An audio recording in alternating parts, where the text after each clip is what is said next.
Dozens of Kamal Adwan Hospital staff and vulnerable detained by Israeli forces.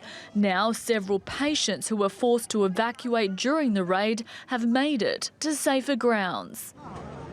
They say the Israeli military demanded them to walk towards southern Gaza despite the rough terrain and their injuries. The Israeli army did not care that they were injured and left them out in the cold for 24 hours. And we, as paramedics, got to the closest point, despite the dangers. Iron beams, doors and bricks fell on us from the intensity of the explosions. Even injured people who had a plate fixed to their foot or hand and were in a cast were dragged in front of the others, beaten with a hose and struck on the head.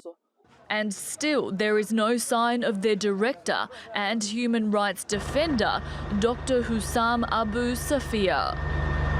The World Health Organization says they're appalled by the attack on Kamal Adwan Hospital, putting the last major health facility out of action, and that they are deeply concerned for the patients who were in moderate or severe condition that were forced to move to the destroyed and non-functional Indonesian hospital.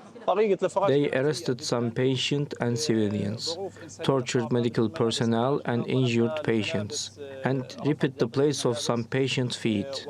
Meanwhile, those sheltering in makeshift tents from the dangers of war face a brutal Mother Nature.